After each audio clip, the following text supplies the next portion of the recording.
and many other avenues in order to deceive people. And now you've got people falling into mass psychosis. And if you don't know what that is, there's a great YouTube video on it. And it's well worth the 30 minutes to watch. People have been brainwashed. They're confused, and they're trying to keep people on their back foot so that they don't figure out what's going on. But somebody mentioned their death rate right now is 6 times the normal death rate. And if you put one pilot in an aircraft, you're just asking you're asking to die. I don't know if any of y'all have seen Edward Dowd's work on millennials. Over, I think it was last year, the same number of millennials died as the entire number of soldiers that died during the entire Vietnam War. Life insurers are calling this an event of apocalyptic proportions. That's the term they use. They never see these death rates. It's all because of the gene therapy drugs and the shots. But the only thing we can do until the political climate lies. Why? Because they stress their hearts out. That's why soccer players, normally you might have 1 or 2 die in any given year. Last year, over 300 dropped dead. Why? They stress out their hearts. So we all know this data if we've watched these other doctors and we follow the data. So the question is, what do we do going forward? We've got to find out if the machines in my county are cheating, because 96.4% of all machines that were checked in 200 counties across the country were cheating, from what Mike Lindell has checked so far with his computer scientists. So you've got to drill down and do what you can do. Win the battles in your county. In your local community. It's just like the battlefield. You take care here, but you've got to bite this off one piece at a time, and so that's just my suggestion. But I really appreciate everybody here. I just bumped into this group, but I love it because I've devoted my life to fighting this. If I can't do it in uniform, I'll do it as a civilian, but that's all I'm here to do. I have 80% of the now, but just like athletes, you throw IBA on these people, and you 3, 4, 100 pounds a gear. For anyone who's wondering. So yeah. Thank you. You're welcome. I don't want to cut you off. No, I'm sorry. No, don't be sorry. It's great to have your input. And people who've been with us from the very beginning have been on here a long time, and I want to be mindful of the doctor's time. And so I wanted to give everybody an opportunity to give a kind of closing statement. If there's anyone who has to go first, has to go for time, do you want to speak up now?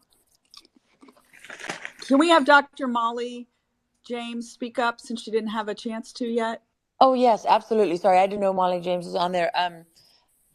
Molly, can you introduce yourself, please, and just tell the group your story? Hi, I'll be very brief. I'm an ICU physician, volunteered in New York at the height of the pandemic, and they're being gaslit by their physicians. And if you know somebody who is in that position, there are doctors who will help.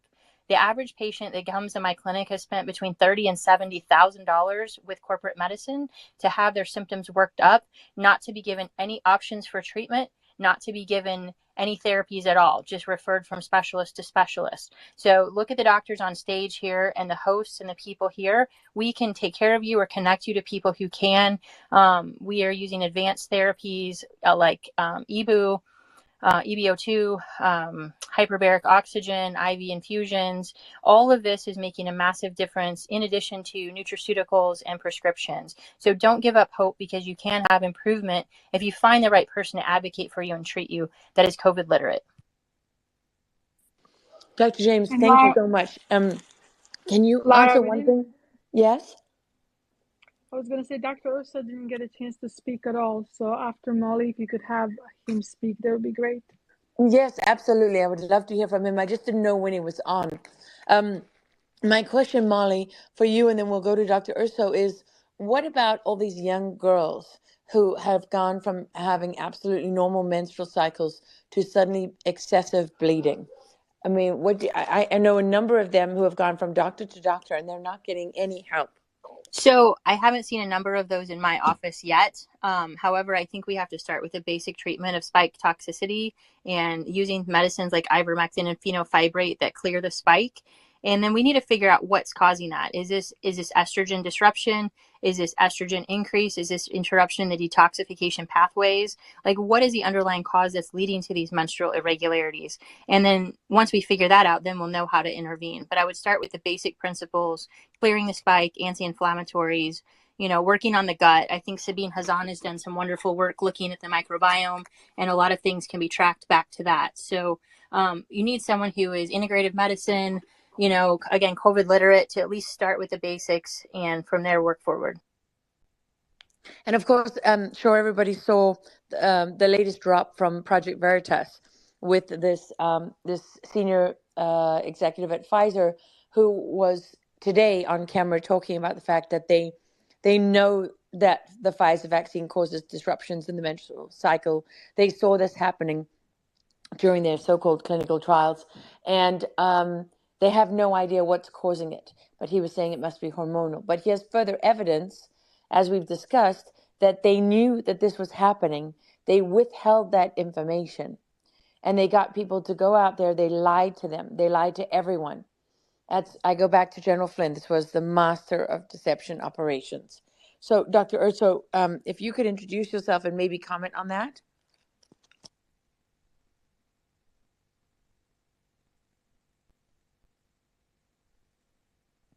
Dr. Orso, are you there? Paging Dr. Orso. Urso. Orso, you're needed in the emergency room. I'll on text Twitter. him quick. I'll shoot him a text. Let's page him, everyone, please. Paging Dr. Urso. That's probably why he's been so quiet, because he stepped away. Because he passed away. He gave up. I'm gonna just, while we're waiting for him, can I just make a comment, because this is something Lynn, that Hey, you're always interrupting me, but that's okay. Go ahead. Shut it, Urso.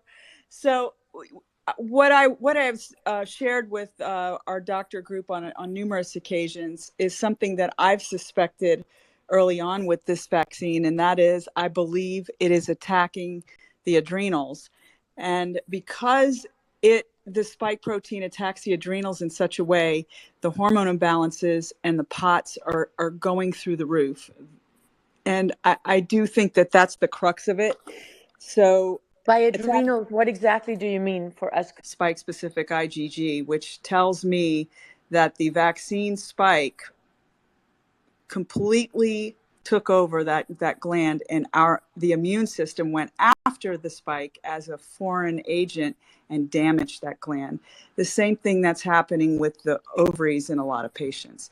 So we nothing left of the adrenal glands, which upsets the hormonal balance. Is that right? Yes, in a way. It's not so much that you're attacking the adrenals to the point where they're not able to be seen, but what you're doing is you're causing dysfunction. And where you have dysfunction and interruption in the communication with the brain, you're going to have hormone problems, hormone imbalances. Progesterone shift to cortisol. Yeah. And certain things are going to happen, like instead of having a progesterone level, it's going to. So much for that. Dr. Urso, the floor is yours, and it better be spectacular, because we can't wait to hear what you have to say. Well, thank you so much. I'm so glad to be here. It's great to be here. So I'm kind of curious. We're basically talking about the safety of the vaccine, long-term issues with that. Really, what we started talking, and then that we were lied to, basically deceived about this. That was really the beginning point. So if you want to comment on any of that, we'd love your insight, but you can really take it wherever you want it to go. Yeah, I mean, that's a bit. I mean, basically, I can start and finish in about 4 hours. So basically, this has been the entire time we've been lied to, and express some opinions, but we would very much like to hear from you on that. Yeah. So I mean, again, it's like there's like a paper right? So do you think when you see all the things that happen with the virus itself, you know that it was obviously engineered, right? It's impossible to have, and I kind of go through it a lot of times. There's like 6 or 7 different things that are found on the virus in terms of receptors never before found before. So clearly they took their time. They engineered a virus that had multiple effects on toll-like receptors, on DNA damage repair, on binding to ACE2, TMPRSS2, NRP1. So clearly they took their time to make sure they had something that affected people in multiple different ways, and would do several things, which is basically take people out from a vascular standpoint. There are tons of biomimics on this that basically would create immunity, and then there's inflammatory pathways were activated the entire time. So, with intent to harm, that happened. And it said, who could do something like this? Somebody in a very powerful position, and they had to coordinate it between, as you've seen from many people, I probably wasn't talked about on this call, but obviously it was coordinated around the globe. Everything for some reason was tied in and thrown on the Chinese, which I think is, it's just one group that was obviously involved in it. But if you look at it, obviously the U.S. was involved, and multiple other scientists from the UK and Israel and other places were involved in this. So it has to be at the highest levels. I mean, so who are the people in charge of the planet? And you have to go back to thinking about Ed Dowd and going through the people that are in charge of the fine world, right? So I just think it's horrible to think about it, but the people that are the most powerful people on the planet actually plan this thing, most likely, and the plan is to inflict the most damage, because every single policy that was set up to create more carnage. I always say 900,000 people died in the United States because they wanted them to die. They didn't want to provide treatment. They didn't want to provide early repurposed drugs. All of these things were done on purpose. There's no way you can make a bad decision to say, hey, let's not treat anybody, because we can't mitigate. And I always say you can't mitigate the hypertension by giving an antihypertensive. You can't cure it, but maybe in a sense, curing was never in most diseases is never the goal. It's almost mitigating damage. And 80 to 90% of the diseases we try to treat.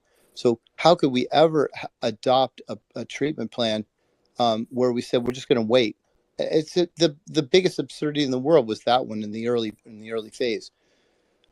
So we had so many different lies. I mean, it's really hard to. I mean, declaring who did all this it's almost not worth talking about it. The people who did are so powerful. There's absolutely nothing we could do against them if we really tried to mount any kind of a challenge. Dr. So I would Do it. disagree with you there.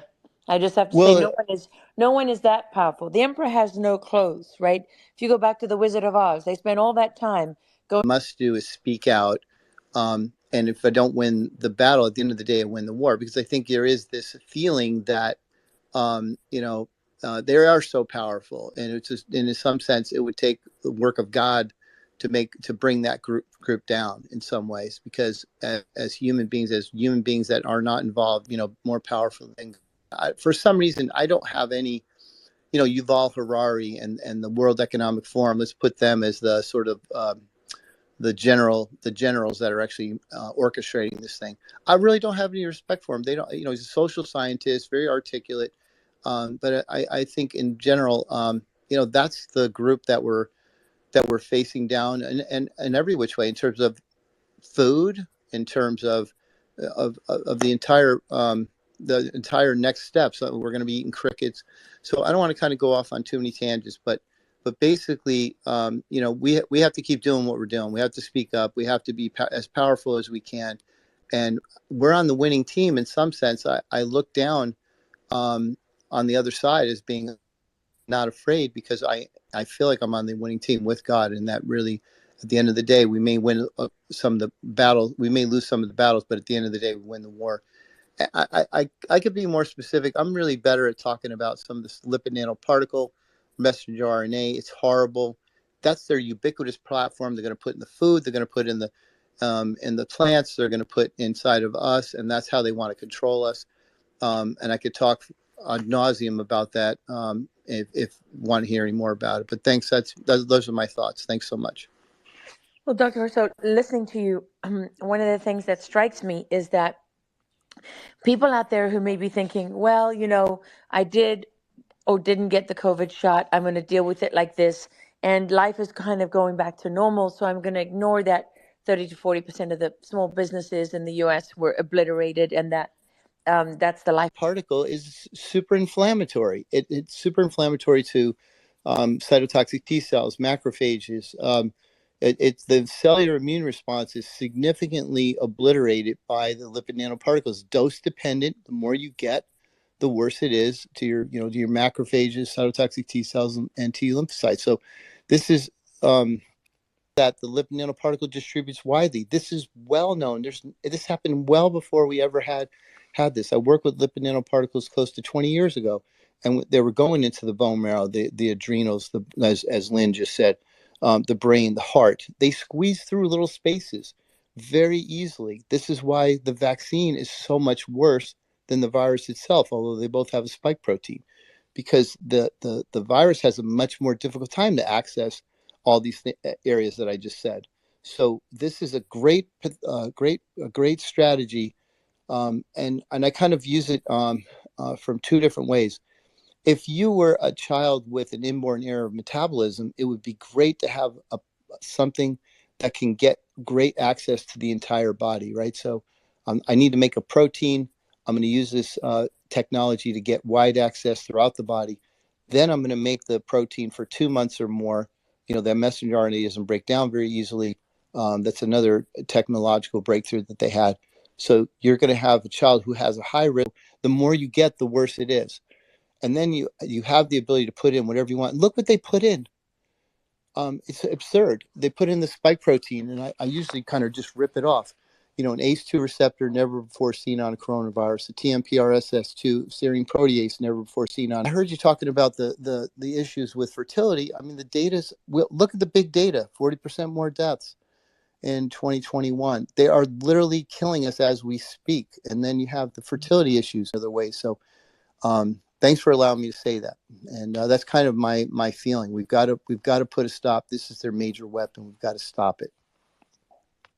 Thank you, Dr. Orso. Not going to stop. They're just going to keep going. I think that's one of the most important things for people to understand. If the Department of Defense created and helped to create both the virus and also the countermeasure, that speaks to intent, and everybody can see that very clearly. And people can argue, about it from different perspectives, of course.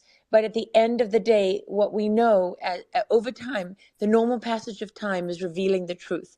Doctors have seen it because they're on the front lines of this, but we're seeing it increasingly all around us, and it's becoming harder and harder to hide.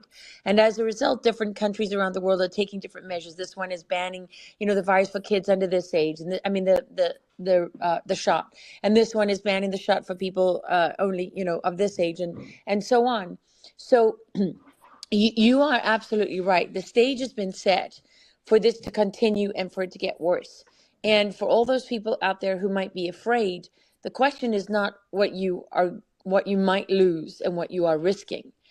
It's a much more absolute question than that, because there is no future that vaguely resembles anything we have ever known if we allow this to continue. And all of these super smart people, whether it's Fauci or Bill Gates or any number of them that you can hold up there, there's no way that smart people didn't already know this or weren't able to figure it out, right? And it's the same thing today. I just used to look around and think, how can there be any doctor? How can there be any doctor that is that looks at you and says the mask is working? You didn't need a study to know that when you watch people take their masks on and off and touch things and so on. And when you knew as well that this was a contact virus, not a respiratory virus like that. It wasn't transmitted that way. Correct me if I'm wrong. But anyway, It was airborne. And you cannot mask your way out of an airborne virus, period. Right, that you can't do that. And so Yeah, and that's probably the clearest example, Laura, that when you think about it, I mean, the data has been there. People have been looking at this forever. I mean, the viral discovery, I'm sorry, the viral ability to be stopped by a mask has never been there. It's not a single study. It's so absurd. I mean, and they have been pushing that, and the studies have even been debated in court in Canada, and they won that in like 2015. It's clear. I sort of usually say, masks work a lot like peeing in a pool. It's about as well as they work.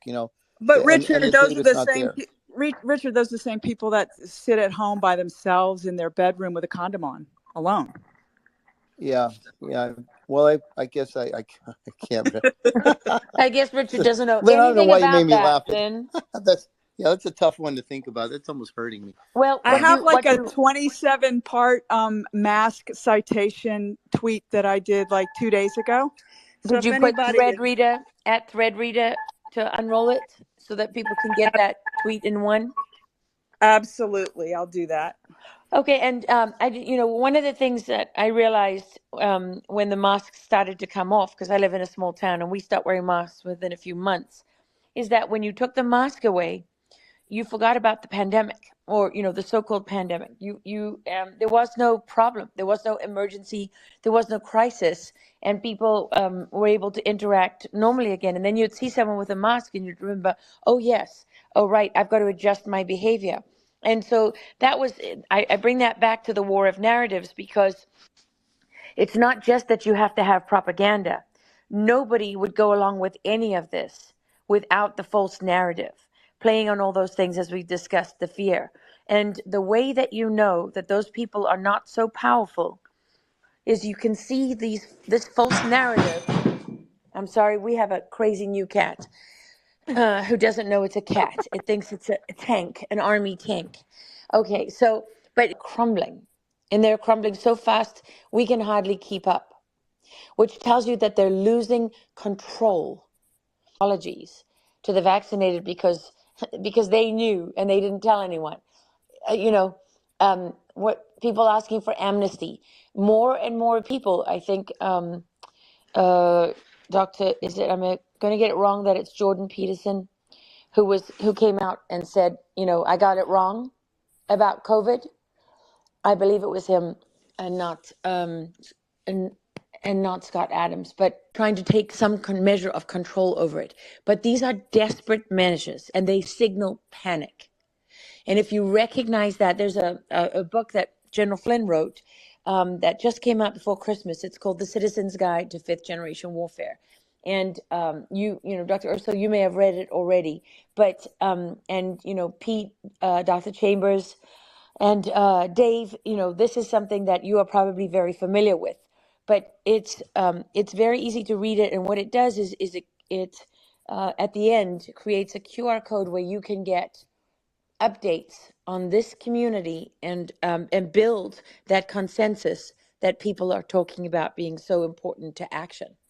So Well, the exciting part, Laura, is that so I'm seeing roughly 200, close to 250 patients a week. The amount of people is close to 70 to 80% of the people that have awareness something is wrong, and they're going to not allow this to happen again. They're saying, hey, no more for me.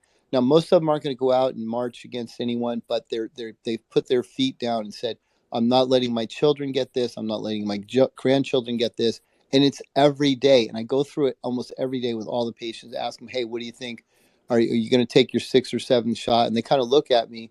And then, and sometimes we'll say stuff like, no, I never got one. And I go, wow, that's awesome. And it's amazing how many people, now this is in Houston, Texas, so it may be different other places, but there's a lot of awareness that something was wrong.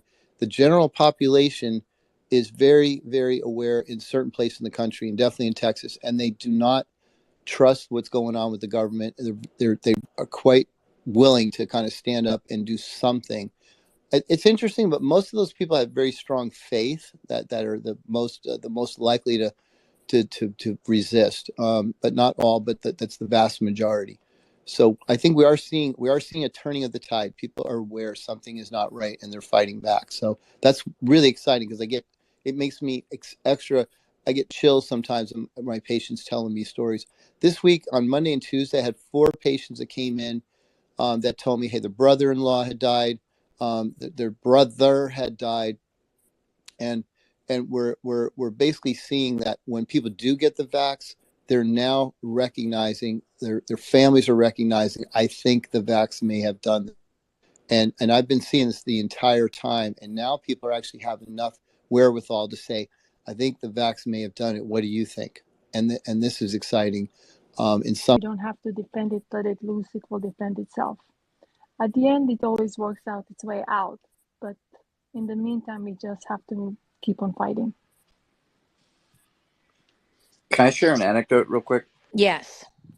Okay, so it's always awesome listening to Doc Orso speak, but there was a couple of things in there too about doing the right thing and not letting the moment pass you by. I look at a lot of the commanders in the military that just said, or hey, I'm just following orders. I'm just going along legal clear today. It's no kidding, a legal complaint. There's also the inspector general.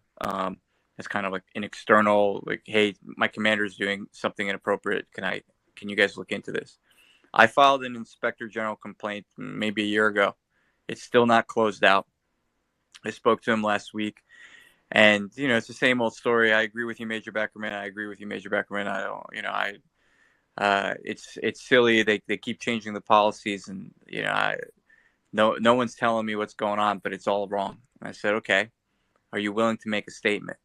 And he said, no, I can't. I don't want to rock the boat. My job is to do that. I was like, well, I mean, your job is to, do these complaints. You're saying you still can't. I can't get an answer.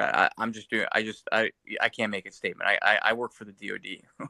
Well, if the DoD is violating the law, and this is the problem. This is some of the problem, especially in the military. We're saying it's an unlawful order.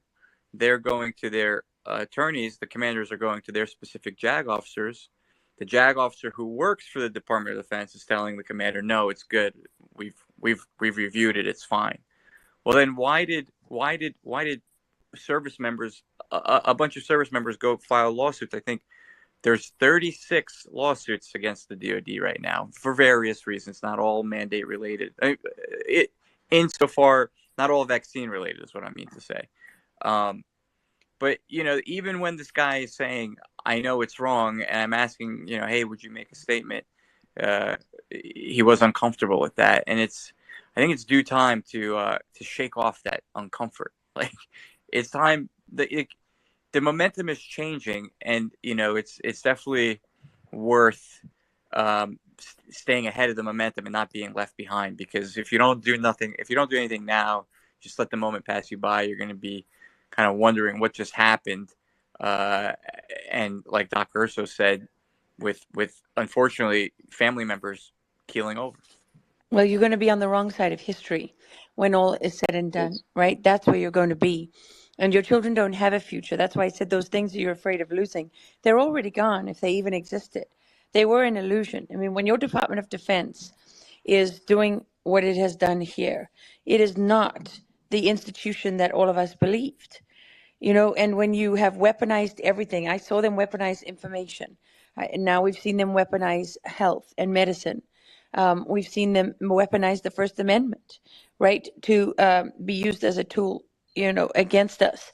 Our own law enforcement, all the structures, the checks and balances that were put in place as checks on power, they're being systematically dismantled and taken over and consumed from within. I think we started out where Dr. Cole said, that this country stands, right, and the oath in the military, maybe it was Doc Chambers who said that oath to defend your country from enemies, both foreign and domestic. And unfortunately, we're seeing a lot of domestic enemies. But what all of this belies is the fact that their entire strategy still fundamentally rests on deception. because it's just built. It's a castle of lies. And every single one of you on here, every single person who's speaking out, every single person at home who's researching this, whether you're speaking out at the dinner table, or whether you're being honest with your kids, or whether you speak up at the school, and raise questions, that's where it begins. And we all know, we can see now that strategies a little while ago, right? I can control what is around me, my immediate environment. And so that's where the fight begins.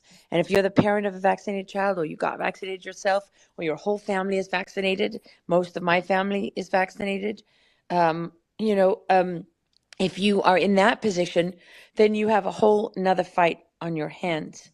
And the only way through this is together. I think that's pretty obvious, right? To everybody at this point. Yeah, so well said. You know, Absolutely. tagging into what you just said, Laura, I think it's we have to have a global. We talk sometimes about having global awareness, but local action, and I think this is what you, in a sense, I think it's the crux of what you just said. Like, we can't control everything. We can control your own body. You can control what's going on in your family, and that's the place you have. Yeah, I Anymore. agree. Don't do it Exactly. anymore, because every one of us, Yep. I did it. I put a mask on so I could go on a plane. I regret it. I regret it. And I've met people, extraordinary people. You know, I don't know if any of you know Clay Clark, who does the Reawaken America tour. And I was talking to his wife just last week. Their son sat outside the classroom, excommunicated at school because he wouldn't wear a mask. What a brave little boy. I mean, that is just, Right. I mean, if a young teenage boy can do that, and go through that day after day after day, and be a pariah in his own environment. Remember, when you're a teenage boy, your local environment is everything to you, right? If they can have the courage to do that, then we can all have that courage. And I know it's not just a case of courage. For many people, it's, how do I feed my family? You know, how do I feed my children? How do I keep a roof over our heads? We all have those issues. And if you don't have those issues, you're one of the very few.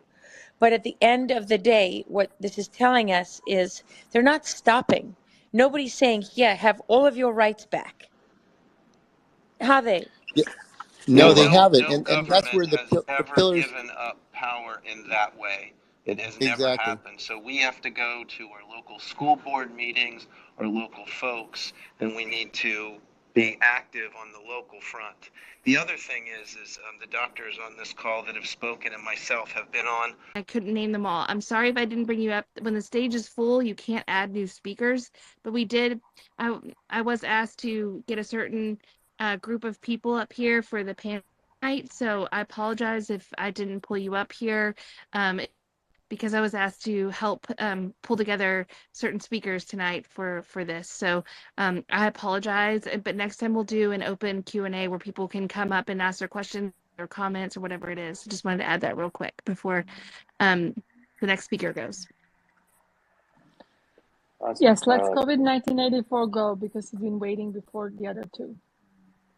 Well, thank you so much. I know I won't take too much time, but really, these are the important types of conversations that we need to be having. And as someone who was trying to blow the alarm, so to speak, years ago, as this was unfolding, it is extremely refreshing to see finally, like, so many people just engage in this conversation, and I really appreciate everyone who's involved in all of this. And I think that the speakers, everyone has done a really great job kind of going over what has taken place. They didn't advertise it very publicly. You kind of had to dig to be able to understand that the military was overseeing this vaccine Operation Warp Speed, agenda that was taking place. And if you look at the timeline, like other people had pointed out here, what was taking place with Event 201, for example, which was the tabletop exercise of a global coronavirus outbreak, a pandemic, which coincided with the opening ceremonies of the World Military Games, which just happened to take place in Wuhan, China, on the same day, both of which had a heavy united, right?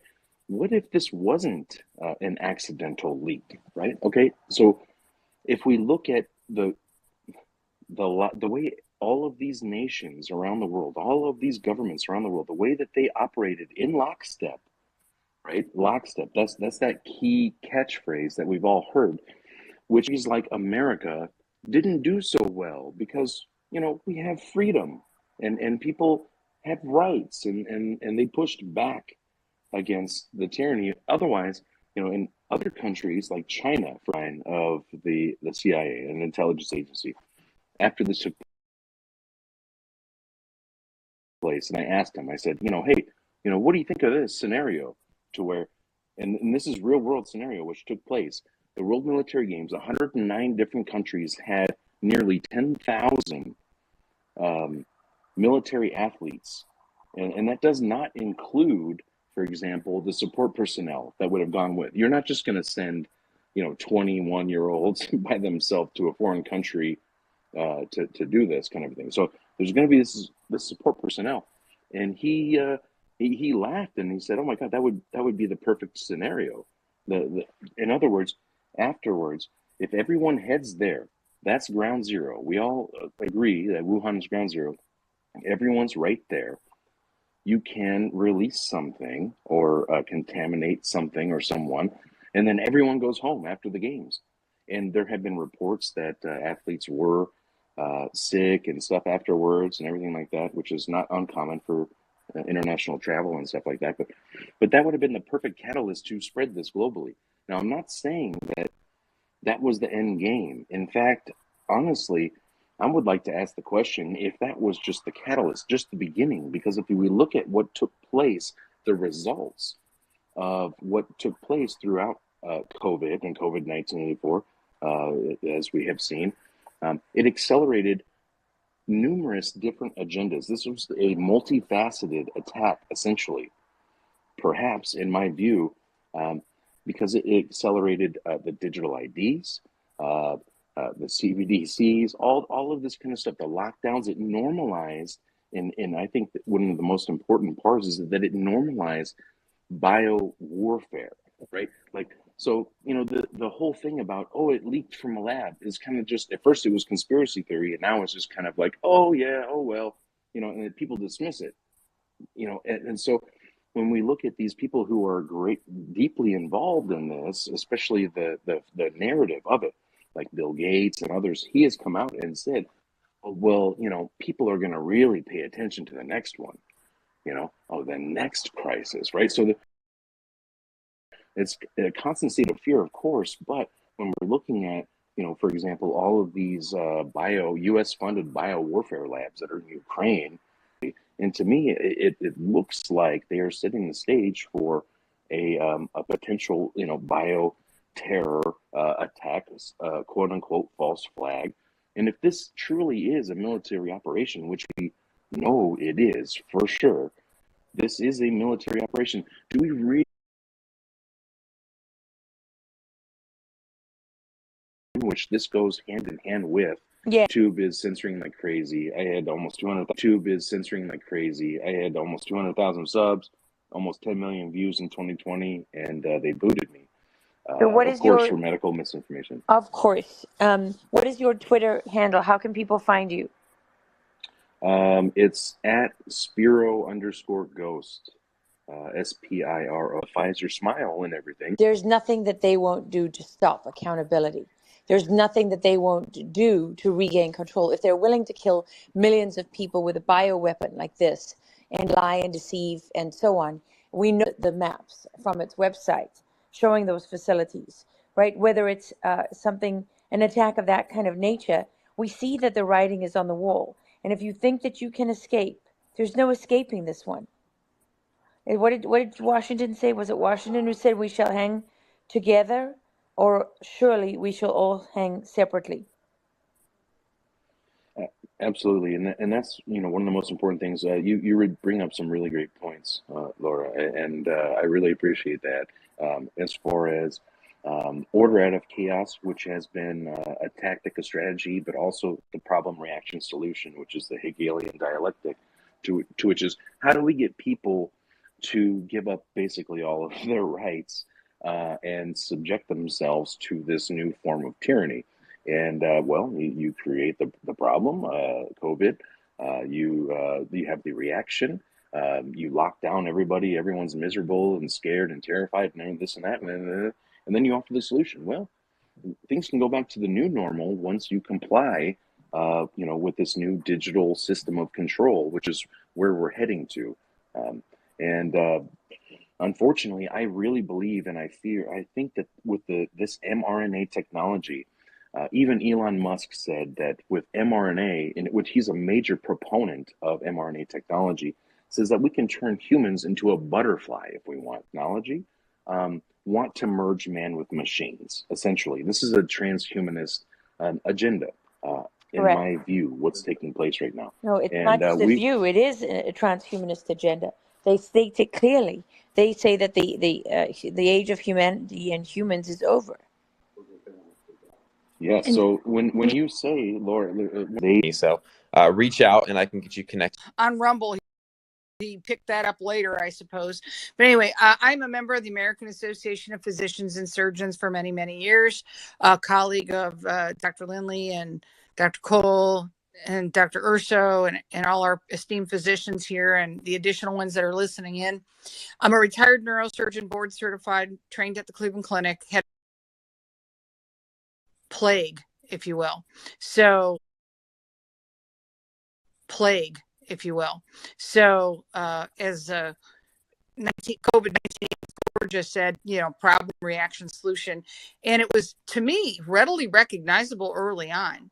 And I remember starting to do a lot of this research back in 2020 before, I posted in here the Pfizer document that was their initial investigative trial paperwork for their vaccine that has a date at the bottom of the page of December 5th, 2019.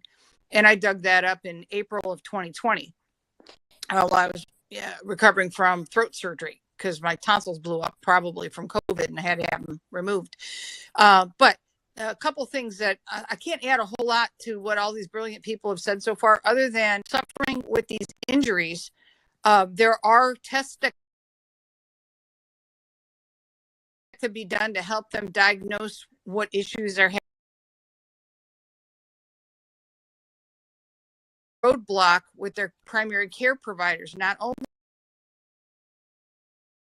are the Dr. Lindley's put together a brilliant collection of tests, but we can't get doctors locally to order them. And these patients are just stuck. And then the second part is I put a couple, daily supplemental type remedies in that I've been using now for over a year. And I didn't have really, I think, a florid COVID case, but I was having a respiratory reaction to black mold that mimicked COVID like clockwork, but it kept happening. And I'm going, what the heck is this? And it turned out all the same remedies for COVID worked for my black mold allergy exposure. So I just want people to know that, whatever we're dealing with, we have a toolbox with a lot of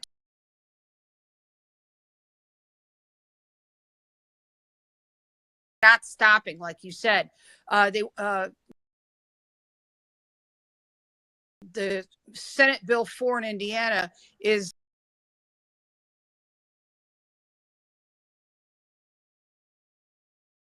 what do you do next? So I'll go ahead and mute, and Kat, go ahead and Sure. answer the questions because you've got those solutions.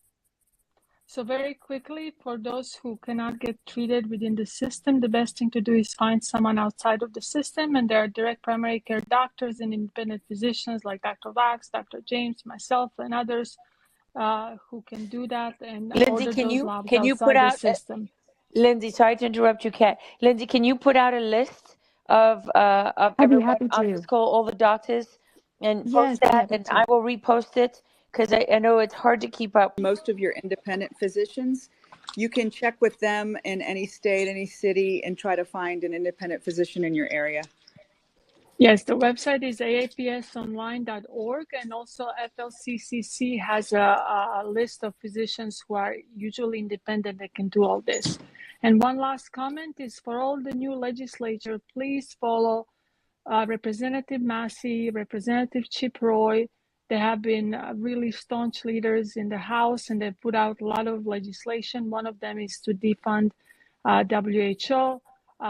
Representative Massey is going to try, they actually did vote on ending mandates in the military, and next week they're going to try to vote on ending mandates for the international visitors to have to be vaccinated. So please, if you don't follow those representatives in particular, do call your reps on all this new legislature, because it has to pass the House and then go to Senate. It will probably get vetoed by the president, but it's going to be on the record that he has vetoed these things.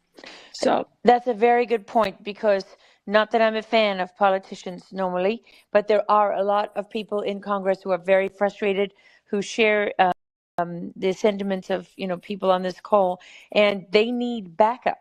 They can't function in a void. And so if you care about these issues, now is the time to speak up.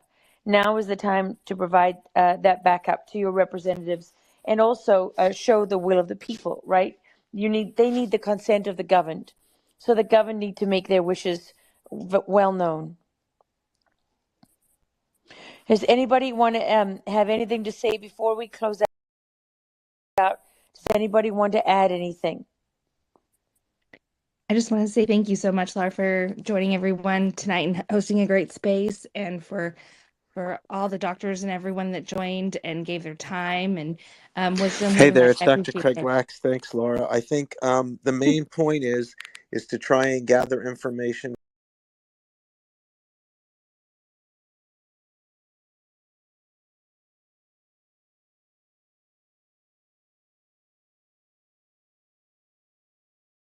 These steps are also symbolic, because they send a signal, they send a message to these organizations that we're awake now. This is a tough fight, but it's one that we are absolutely going to win.